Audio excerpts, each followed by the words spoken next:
नमस्कार दोस्तों, stock market studies में फिर से एक बार आपको दिल से स्वागत करता हूँ। तो आज मैं सीधा-सीधा डेविस लैब के बारे में चर्चा करूँगा, क्योंकि मैं पिछले दिनों में एक वीडियो बनाया था डेविस लैब के ऊपर और मैंने आपको ये भी बताया था कि अगर आप कमेंट्स करें ज़्यादा कि डेविस लैब के ऊपर वीडियो चाहिए, तो मैं उसके ऊपर ज़रूर डिटेल्स में वीडियो लेके आऊँगा। तो इस कंपनी के ऊपर मैंने जो स्विंग ट्रेडिंग के बेसिस में एक ट्रेड लिया, वो किस कारण के बेसिस में लिया और इस कंपनी के क्या सही में उस ग्रोथ होने का पोटेंशियल है, सब कुछ मैं डिटेल्स में डिस्कशन करूँगा, तो इस वीडियो को पूरा लास्ट तक देखिएगा। तो देखिए डेविस लैब एक फार्मास्यूटिकल्स इंडस्ट्रीज कंपनी है, एक ड्रग्स मैन्युफैक्चरिंग कंपनी आप बोल सकते हैं। तो कंपनी की जो बिज़नेस है आप देखेंगे तो कंपनी 31 इयर्स का एक्सपीरियंस है इस फील्ड का। तो 31 इयर्स इस फील्ड में काम कर रहा है और 17,000 से भी ज़्यादा एम्प्लॉइज़ इसके पास है। 3 आर-एन-डी रिसर्च सेंटर है, मतलब रिसर्च एंड डेवलपमेंट सेंटर 3 बना के रखे हैं। 3 अलग मैन्युफैक्चरिंग यूनिट्स हैं, जहाँ पे कंपनी खुद के प्रोडक्शन को मैन्युफैक्चरिंग करते हैं। तो बिज़नेस सेगमेंट के हिसाब से बताया जाए कि आप देख सकते हैं जेनेरिक जो एपीआई है, तो एपीआई का मतलब का क्या होता है? Active pharmaceutical ingredient. तो जेनेरिक जो मेडिसिन बनाए जाते हैं उसमें जो एपीआई यूज़ किया जाता है, तो उसी का प्रोडक्ट कंपनी बनाता है। साथ ही साथ कस्टम जो सिंथेसिस है, इसके भी कंपनी प्रोडक्ट बनाते हैं। साथ ही साथ कंपनी कुछ जो और एक सेगमेंट में काम करते हैं जिसका नाम है न्यूट्रास्यूटिकल्स। तो ये तीनों सेगमेंट के ऊपर कंपनी काम कर रहा है और बेसिकली एपीआई का डिमांड्स हमेशा रहता है। ज़्यादा से ज़्यादा एपीआई के ऊपर डिमांड्स रहते हैं। आप ओवरऑल बात करूँ तो 25 प्रोडक्ट्स का जो है, वो उसके ऊपर एपीआईज़ के ऊपर कंपनी काम कर रहा है। और वो भी ऑल ओवर वर्ल्ड में, मतलब वर्ल्ड बेसिस, मतलब सॉरी वर्ल्ड वाइड में, मतलब ग्लोबली मार्केट में कंपनी एक खुद के प्रेजेंस को बना चुके हैं। देखिए कंपनी के जो प्रोडक्ट है, वो कहाँ-कहाँ पे बन रहे हैं, वो इसका हाइलाइट्स यहाँ पे देख सकते हैं।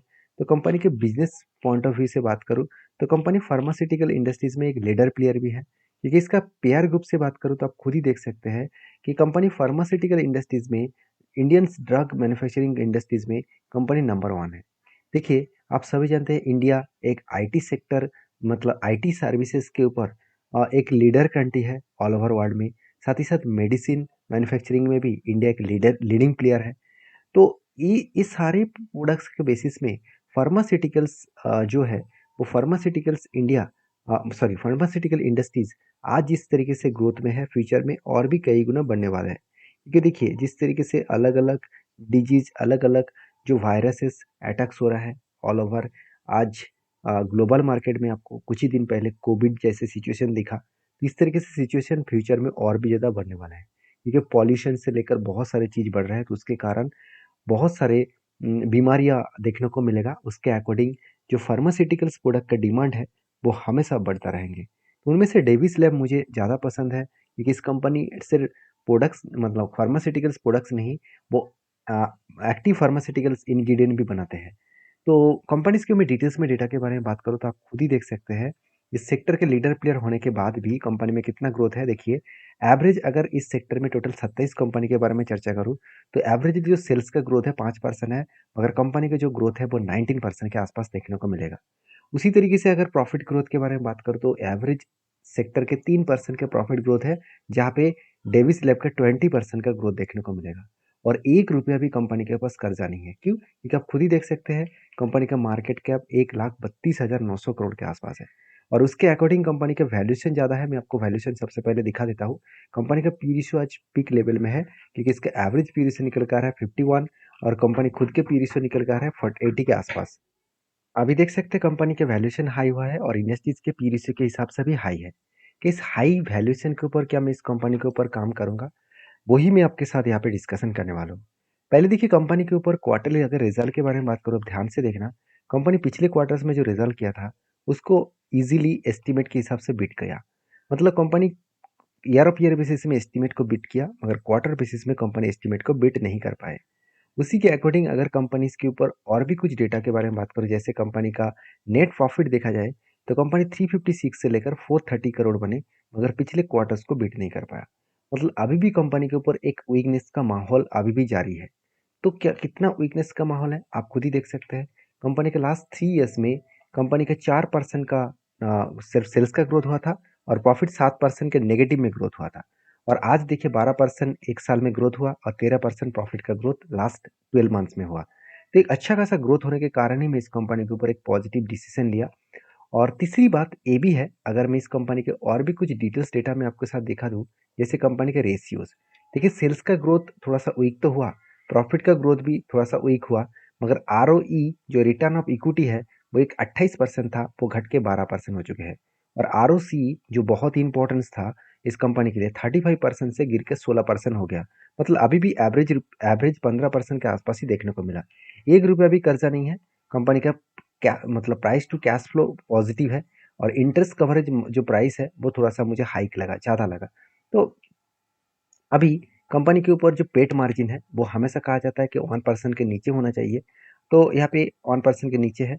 और बाकी सॉरी वो पैग रेशियो है, यहाँ पे पेड रेशियो कुछ अलग है। तो कंपनीज के ऊपर फिलहाल के लिए जो बैलेंस शीट है उसके बारे में चर्चा करूँ, देखिए कंपनी के ₹1 कर्जा भी नहीं है, मगर कंपनी के रिजर्व हर साल बढ़ते चले गए, इस बार भी हाईएस्टली रिजर्व दिखे, उसके साथ साथ फिक्स्ड एसेट भी हाईएस्टली बढ़ता हुआ देखने को मिले।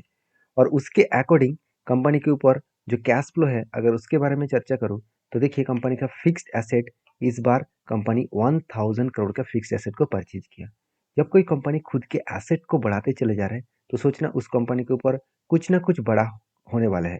चाहे वो कुछ प्रोडक्शन बढ़ाने वाले हैं, चाहे कुछ नया फैक्ट्रीज बनाकर नया प्रोडक्ट्स बनाने वाला है। तो इसीलिए फिक्स्ड एसेट परचेज करना मतलब कंपनी के ऊपर एक ग्रोथ आने का चांसेस है। और मुझे जो पॉइंट सबसे बेस्ट लगा इस कंपनी के ऊपर, वो है इस कंपनी के ऊपर इन्वेस्टर।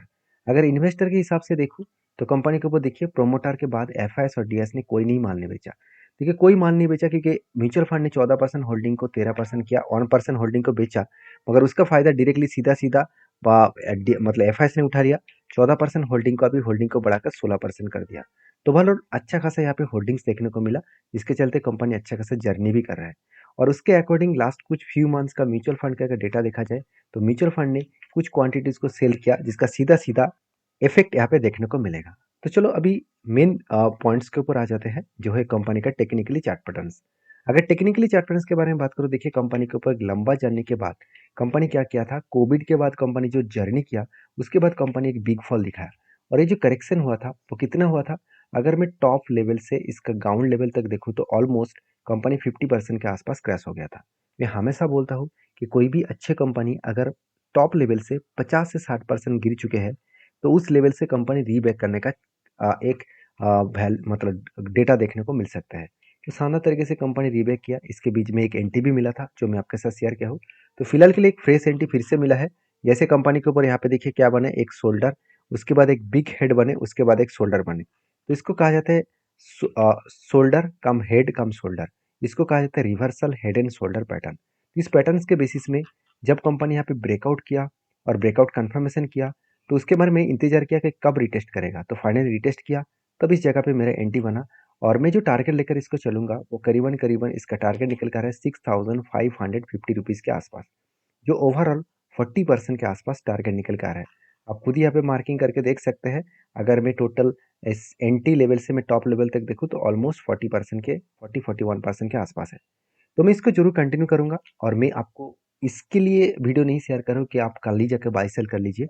आपके जो सेबी रजिस्टर्ड एडवाइजर है उसके साथ बातचीत करके बाई सेल करिए। मेरे कहने का मतलब है आप चीज़ों को सीखिए, आप किस तरीके से एनालिसिस करके काम कंपनी के ऊपर काम कर सकते हैं, उसको आप जान सकते हैं, सीख सकते हैं मेरे चैनल के माध्यम से। अगर वीडियो अच्छा लगे और इसी तरीके से अगर कंटेंट पाना चाहते हैं, तो चैनल को जरूर सब्सक्राइब करिए, और मुझे कमेंट्स करके बताइए आप किस कंपनी के ऊपर वीडियो देखना चाहते हैं। तो मिलते हैं नेक्स्ट वीडियो में, तब तक के लिए धन्यवाद।